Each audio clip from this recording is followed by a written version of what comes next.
أعوذ بالله من الشيطان الرجيم. بسم الله الرحمن الرحيم. ويوم يعض الظالم على يديه يقول يا ليتني اتخذت مع الرسول سبيلا يا ويلتى ليتني لم أتخذ فلانا خليلا لقد أضلني عن الذكر بعد إذ جاءني وكان الشيطان للإنسان خذولا وقال الرسول يا رب إن قوم اتخذوا هذا القرآن مهجورا وكذلك جعلنا لكل نبي عدوا من المجرمين وكفى بربك هاديا ونصيرا وقال الذين كفروا لولا نزل عليه القرآن جملة واحدة كذلك لنثبت به فؤادك ورتلناه ترتيلا ولا يأتونك بمثل إلا جئناك بالحق وأحسن تفسيرا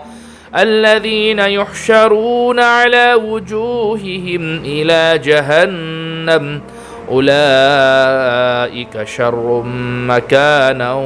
وأضل سبيلا. میرے عزیزو پیارو بزرگو، اللہ کے رسول پر ایمان رکھنے والے میرے دین عظیم بھائیو، یہ 8 آیتیں جن کی تلاوت ابھی آپ حضرات کے سامنے کی گئی، یہ جو ہے سورہ فرقان کا تیسرا رکوع ہے اور اس کی 8 آیتیں ہیں، اور ان آیات پر سورہ فرقان کا جو ہے تیسرا رکوع یہ مکمل بھی ہو رہا ہے۔ آیت نمبر 27، 28، 29، 30، 31، 32، 33 اور 34 جن کی تلاوت کی گئی۔ اچھا، اس سے پہلے جو ہے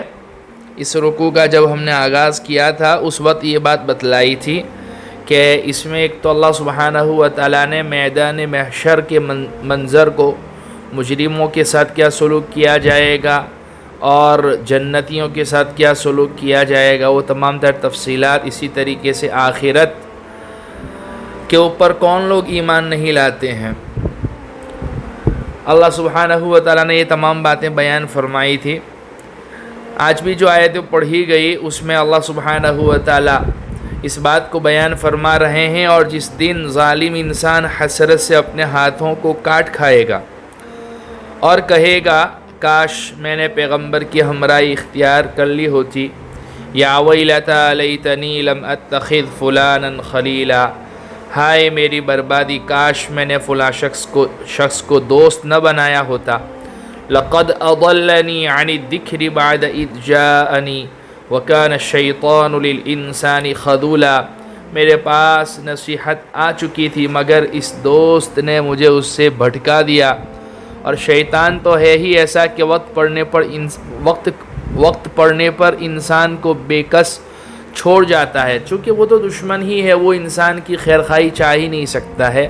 انسان کی بھلائی کی توقع اگر انسان اس سے رکھے یہ بے وقوفی ہے، اس لیے کہ قرآن کریم میں اللہ سبحانہ و تعالیٰ نے اپنی اٹل کتاب میں جگہ جگہ اس بات کو بیان فرمایا، اِنَّهُ لَكُمْ عَدُوٌّ مُّبِينٌ، یہ تمہارا کھلا ہوا دشمن ہے، یہ تو جو ہے مجھ سے یہ کہہ کے آیا ہے کہ جو ہے ان کے اوپر سے، ان کے آگے سے، پیچھے سے، دائیں سے، بائیں سے، ہر طرف سے آؤں گا اور چوکری مار کے بیٹھ جاؤں گا۔ تو بہرحال شیطان تو ہمارا کھلا ہوا دشمن ہے ہی ہے، لیکن جو ہے اگر کسی انسان نے دنیا میں کسی ایسے شخص سے دوستی کی ہوئی ہوگی کہ جو اس کو جس نے سیدھے راستے سے ہٹا دیا ہوگا اور جس کی وجہ سے وہ جہنم کا ایندھن بنے گا اور جہنم میں جانے کا ذریعہ اور سبب بنے گا، کل قیامت کے دن وہ اپنے بازوؤں کو، اپنے ہاتھوں کو کاٹ کھائے گا اور افسوس کرے گا اور کہے گا کاش میں نے دنیا میں پیغمبر کی بات مان لی ہوتی، کاش میں فلاں شخص کو دوست نہ بناتا۔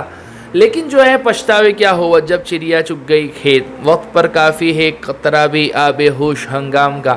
جل گیا جب کھیت برس میں تو پھر کس کام کا، کہ آج کا پچھتاوا کل کی ضمانت بن سکتا ہے، کل کا پچھتاوا یہ پھر بعد میں کوئی فائدے کی چیز نہیں ہے۔ وقال الرسول یا رب ان قوم اتخذوا هذا القرآن مہجورا، اور رسول صلی اللہ علیہ وسلم کہیں گے کہ یا رب میری قوم اس قرآن کو بالکل چھوڑ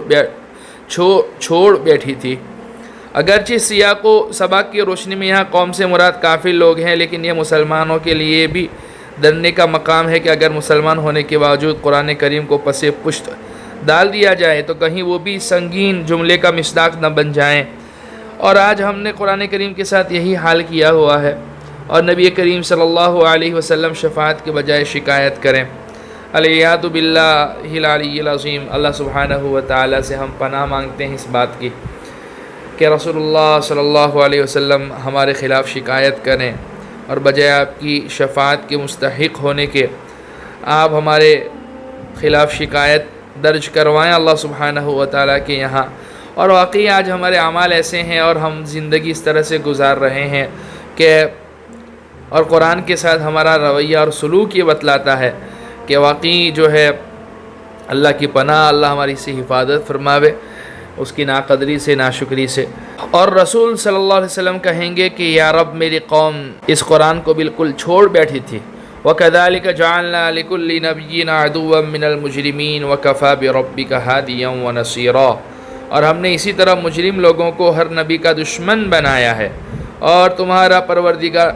پروردگار ہدایت دینے اور مدد کرنے کے لیے کافی ہے۔ حضرت صلی اللہ علیہ وسلم کو تسلی دی جا رہی ہے کہ کفار مکہ آپ کے ساتھ جو دشمنی کر رہے ہیں یہ کوئی نئی بات نہیں ہے، ہر پیغمبر کے ساتھ ایسا ہی ہوا ہے۔ پھر جن کے مقدر میں ہدایت قبول کرنا ہوتا ہے اللہ تعالیٰ ان کو ہدایت دے دیتے ہیں اور اپنے پیغمبروں کی مدد فرماتے ہیں، اور تمہارا پروردگار ہدایت دینے اور مدد کرنے کے لیے کافی ہے۔ وَقَالَ الَّذِينَ كَفَرُوا لَوْلَا نُزِّلَ عَلَيْهِ الْقُرْآنُ جُمْلَةً وَاحِدَةً كَذَلِكَ لِنُثَبِّتَ بِهِ فُؤَادَكَ وَرَتَّلْنَاهُ تَرْتِيلًا، اور یہ کافر لوگ کہتے ہیں کہ ان پر سارا قرآن ایک ہی دفعہ میں کیوں نازل نہیں کر دیا گیا؟ اے پیغمبر صلی اللہ علیہ وسلم ہم نے ایسا اس لیے کیا ہے، یہ مشرکین کی طرف سے جو اعتراض تھا اللہ سبحانہ و تعالیٰ اس کا جواب دے رہے ہیں۔ اے پیغمبر صلی اللہ علیہ وسلم ہم نے ایسا اس لیے کیا ہے تاکہ اس کے ذریعے تمہارا دل مضبوط رکھیں۔ کیا مطلب؟ یعنی قرآن کریم کو تھوڑا کر کے نازل کرنے کی حکمت یہ ہے کہ آپ صلی اللہ علیہ وسلم کو مخالفین کی طرف سے جو نت نئی تکلیفیں پہنچتی رہتی ہیں، ہم کوئی نئی آیت نازل کر کے آپ کو تسلی دے دیتے ہیں۔ آگے اللہ سبحانہ و تعالی فرما رہے ہیں اور ہم نے اسے ٹھہر کر پڑھوایا ہے،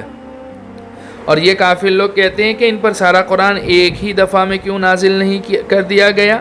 اے پیغمبر صلی اللہ علیہ وسلم ہم نے ایسا اس لیے کیا ہے تاکہ اس کے ذریعے تمہارا دل مضبوط رکھیں، اور ہم نے اسے ٹھہر کر پڑھوایا ہے۔ وَلَا يَأْتُونَكَ بِمَثَلٍ إِلَّا جِئْنَاكَ بِالْحَقِّ وَأَحْسَنَ تَفْسِيرًا،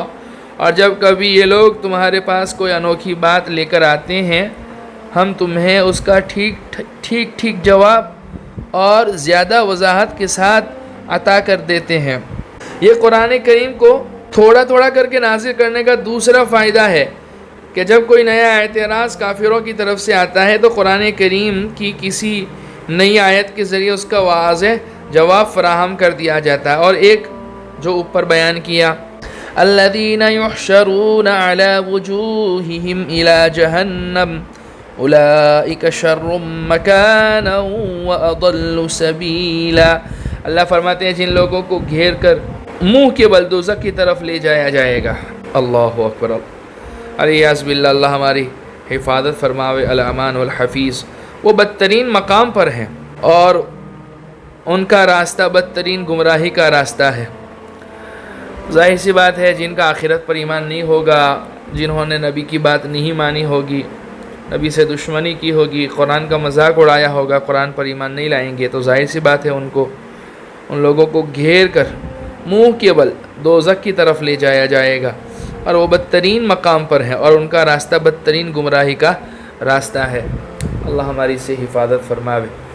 تو بہرحال میرے عزیز و پیارو، یہ جو ہے 8 آیتیں تھیں سورہ فرقان کے تیسرے رکوع کی، اللہ سبحانہ و تعالی ہمارے اس مبارک سلسلے کو بھی قبول فرماوے، نجات بخشش کا ذریعہ بناوے، کہنے سننے سے زیادہ عمل کی توفیق عطا فرماوے، اور اس سال کو ہم تمام کے لیے نیکیوں والا بناوے، گناہوں سے ہماری حفاظت فرماوے۔ اللہ سبحانہ و تعالی خیر اور عافیت والا، رشد و ہدایت والا بنائے، رحمت والی بارش اللہ سبحانہ و تعالی برساوے۔ وآخر دعوانا الحمدللہ رب العالمین۔